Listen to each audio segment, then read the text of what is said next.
Bine v-am găsit, dragii mei din Zodia Vărsător, oriunde v-ați afla. Bine ați venit tuturor pe canalul meu, Tarot Flori de Loto. Numele meu este Nina, pentru cei care nu mă cunosc. Și ca de fiecare dată mă bucur să vă am alături atât pe dragii mei abonați, cum de asemenea și pe cei care poate sunteți pentru prima oară aici pe canal. Azi voi face, așa cum v-am obișnuit, o lectură atemporală, o lectură fără limită de timp, pe care voi să o puteți urmări oricând doriți sau atunci când apare în viața voastră. De asemenea, dragilor, nu uitați un aspect important, și anume faptul că voi vă construiți propriul viitor.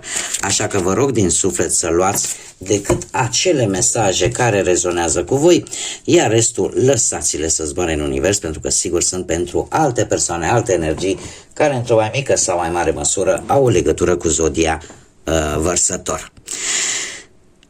Dacă nu veți rezona poate cu această lectură, puteți urmări celelalte lecturi pentru Zodia Vărsător pe care le găsiți pe lista de pe canalul meu, lista care se numește Tarot 2025, sau pur și simplu, dacă puteți și vă știți ascendentul sau luna sau Venus, oricare altă planetă din harta voastră astrală, le puteți urmări de asemenea zodiile și în felul ăsta să găsiți acele răspunsuri pe care voi le căutați.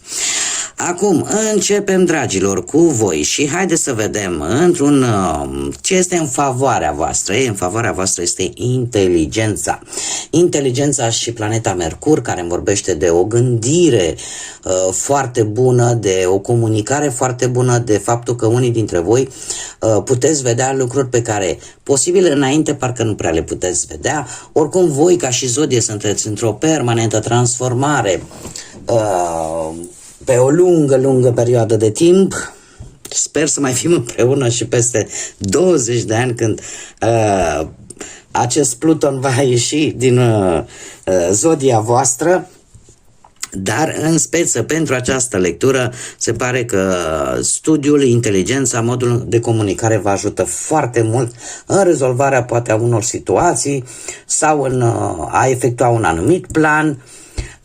De asemenea ne vorbește despre faptul că îți dai seama poate că, nu știu, frate, soră, cineva din familie are o anumită implicare într-o anumită problemă și în felul ăsta cumva îți schimbi mentalitatea, dar îți schimbă felul de a gândi.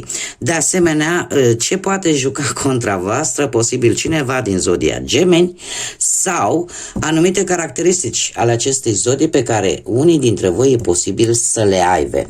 Ce înseamnă asta? Gemeni în general sunt tot o zodie de aer, la fel ca și voi, sunt foarte flexibili, de asemenea sunt inteligenți, dar nu se implică foarte mult emoțional în anumite situații, da? Și care în general are o fire destul de schimbătoare, da?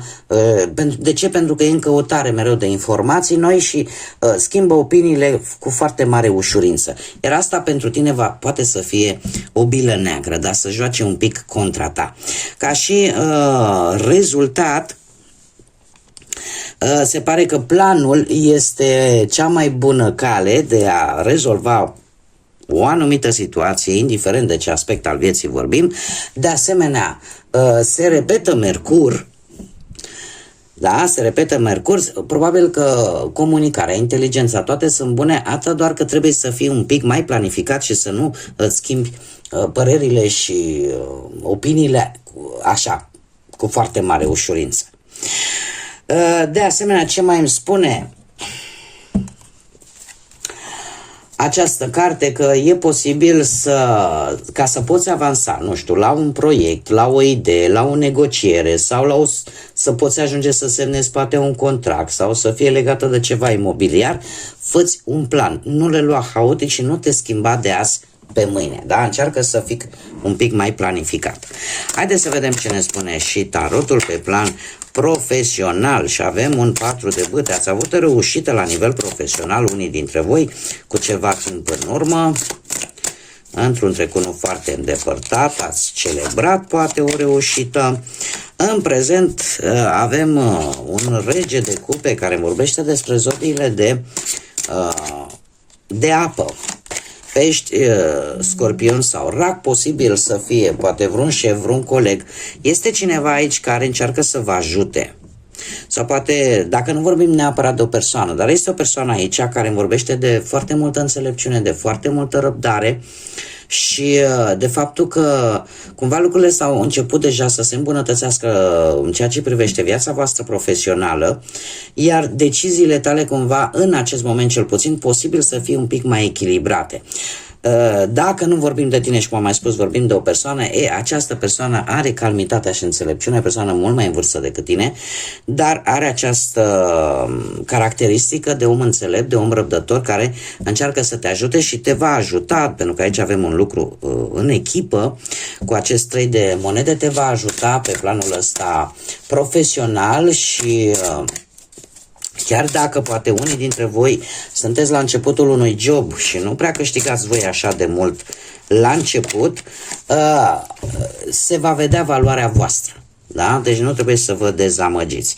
Haideți să vedem pe plan financiar. Avem un 8 de monede. Un 8 de monede care îmi spune că într-un trecut nu foarte îndepărtat, posibil să fi primit un ajutor bănesc pe care tu deja îl așteptai și în felul ăsta să fi rezolvat o anumită problemă.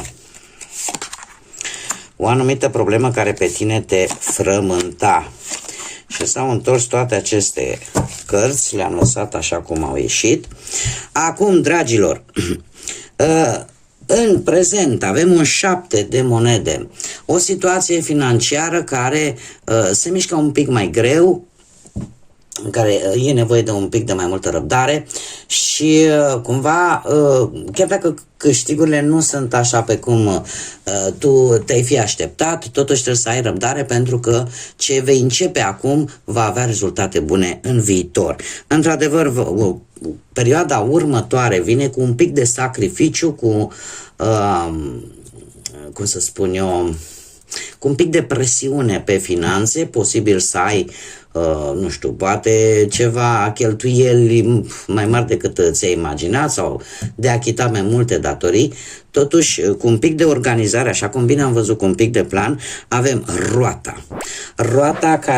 Roata destinului, roata norocului, care îmi vorbește de schimbare. Și cum avem aici o situație un pic negativă, această roată îți va aduce o schimbare pozitivă într-o totală neașteptare, nici nu te gândești, ceva care vine și schimbă toată situația la 180 de grade în bine. Da? Lucruri bune. Haideți să vedem în dragoste cum stați, dragilor, cei care sunteți într-o pereche. Foarte interesant. Dragilor, nu știu dacă unii dintre voi aveți poate copilași. De ce? Pentru că avem deja 2 pași care îmi indică persoane foarte tinere. De asemenea, nu știu dacă perechea voastră de asemenea este dintr-o zodie de aer. Gemeni, Balanță sau Vărsător, la fel ca și voi. Cert este că aici îmi apare așa la modul general, până să intru în pâine, ca să zic așa, cu aceste cărți, pentru cei care aveți copii, nu știu, poate adolescenți, sunt posibil unul să aibă legături cu zodii de pământ, nu, de foc, mă scuzați, Berbec, Leu, Săgetător, celălalt să fie tot din zodii de aer, Balanță, Gemeni sau Vărsător. Problema este că în acest moment există o situație în relație în care toată lumea, inclusiv voi, nu știu, e o situație prezentă care captează atenția tuturor sau în care sunt implicați cumva toți. Nu reușesc să-mi dau seama exact, dar asta e senzația care o primesc de la aceste cărți. Acum, luându-le una câte una, asta a fost așa o imagine de ansamblu, într-un trecut nu foarte îndepărtat, cu pajul ăsta de bâte, se pare că perechea ta e posibil să fi venit cu o veste bună. Și poate chiar ați făcut o călătorie. Totuși aici mi apare și în acest moment, acest paj de spade îmi spune că în acest moment e posibil să existe anumite conflicte ușoare, poate din lipsa spațiului, dar nu din lipsa spațiului neapărat fizic. Din lipsa spațiului că cumva nu vă dați un respiro. Există ceva aici, o tensiune. Asta v-am spus, e ceea ce îmi transmit cărțile. Există o tensiune în relație. Și nu știu dacă voi, pentru că este o carte care reprezintă semnele de aer, deci puteți fi foarte bine și voi, poate fi și perechea voastră. Aici totuși cineva este mai dur decât celălalt. Cineva încearcă să-l domine mai mult pe celălalt. Da? Cineva este mult mai autoritar, mult mai inflexibil. Poți fi tu sau poate să fie perechea voastră. Lucrul ăsta cumva a creat așa o stare de conflict. Și cartea în sine, acest rege de spade, vine cu un sfat în care ți se spune că se cere moderație de ambele părți. Da? Să încercați cumva să vă dați un pic de spațiu ca lucrurile să nu degenereze. Haideți să vedem acum pentru cei care sunteți singurei. Singurei poate în urma văduviei, în urma divorțului, în urma separării sau poate pur și simplu poate pentru că nu v-ați găsit încă jumătatea. Dragii mei, cei care sunteți singurei, nu știu dacă într-un trecut nu foarte îndepărtat ați avut de-a face cu zodii de apă, rac, pești sau scorpion sau zodia berbec în principal. Acum, într-un trecut nu foarte îndepărtat, aș zice că ați avut o perioadă, unii dintre voi, în care ați ieșit mai mult, ați încercat să socializați mai mult, cumva ați fost voi înșivă și e posibil să fi cucerit, fără să vă dați seama, inima cuiva, a unei persoane care să aibă legături, poate cu zodia berbec, o persoană foarte tradiționalistă, o persoană foarte organizată, o persoană care e posibil să aibă ca și job, să lucreze, să aibă un post destul de înalt, o persoană care să fie poate mai în vârstă decât voi, dar care în general să fie foarte axată nu prea merge cu jumătăți de măsură. Da, și este foarte organizată, are niște principii bine puse la punct, ține foarte mult la tradiții. Și faptul că într-un viitor apropiat avem un trei de bâte, asta mie îmi spune că posibil în următoarea perioadă să înceapă să se dezvolte ceva, să apară o situație așa în plină desfășurare, să obții ceva relaționat cu sentimentele, poate de la această persoană, în urma unei călătorii sau pur și simplu să începi așa încet, încet să cam deții controlul acestei situații sau poate această persoană să încerce acest lucru. Da? Oricum, voi ieșiți din zona voastră de confort, asta este clar și e posibil. Ori așteptați venirea acestui personaj, ori vă gândiți la o călătorie. Cert este că va veni o perioadă în care cumva lucrurile încep să se pună în mișcare în ceea ce privește viața amoroasă pentru voi, dragilor. Acum, pentru cei care sunteți interesați, puteți să vă gândiți la o persoană specială, o persoană dragă vouă și să vedem ce gânduri, ce întrebări îl frământă sau o frământă pe această persoană.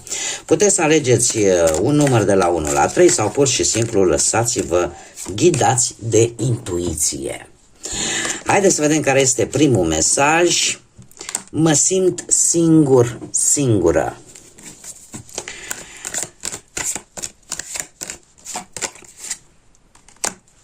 Îmi este frică să nu te pierd. Al doilea mesaj. Uite că au căzut două, le vom citi pe amândouă de data aceasta. Știu că, de fapt, e prima oară când mi se întâmplă să-mi cadă două. Al treilea mesaj: nu pot să-ți promit nimic. Și încă un mesaj care nu cred eu că a ieșit, cum am mai spus, coincidențele în tarot nu există, care îmi spune așa: sunt blocată în viziuni cu noi împreună. Da? Deci este un mesaj care trebuia să ajungă, sigur, al patrulea mesaj, la cineva. Haideți să vedem și un mesaj general de data aceasta pentru toți dragii mei din Vărsător pentru următoarea perioadă. Haideți să vedem un mesaj, te rog. Mișcă-te. Acțiune. Spune așa că o piatră care se rostogolește niciodată nu va face mușchi pe ea, da? În permanență se va păstra curată. Este un îndemn de a te mișca, de a nu rămâne blocat, mai ales în situații negative, și a te pune în mișcare deja. Da? Este probabil un mesaj la modul general. Voi trebuie să adaptați pe ce arie a vieții funcționează acest mesaj, că poate să fie în ceva relaționat cu munca, poate cu situația financiară sau cu situația amoroasă. Cert este că ești îndemnat la acțiune, da? A nu stagna, a nu sta pe loc și a nu rămâne blocat. Bun, dragilor, aceasta a fost lectura pentru voi. Eu vă mulțumesc din suflet pentru atenția voastră, mulțumesc din suflet tuturor celor care contribuie ca de fiecare dată cu like-uri, cu comentarii, cu distribuiri în dezvoltarea acestui proiect minunat pe care eu l-am deschis aici pe YouTube. De asemenea, aștept în continuare like-urile, comentariile și distribuirile voastre, cum de asemenea îndemn pe toți cei care încă nu v-ați abonat. Dacă ați rezonat, dacă v-a plăcut și vreți să mai vedeți, eu vă aștept cu mare drag să vă abonați. Este gratuit, nu costă absolut nimic, așa cum nu costă nici like-urile, nici comentariile și nici distribuirile. Depinde de voi dacă rezonați, dacă vă place, dacă vreți să mai vedeți acest gen de lecturi. Eu oricum, până data viitoare când ne vom reîntâlni, numai bine vă doresc, multă energie pozitivă, multă sănătate și multă lumină în suflete și în gânduri. Până la o nouă lectură, să fiți iubiți, dragilor!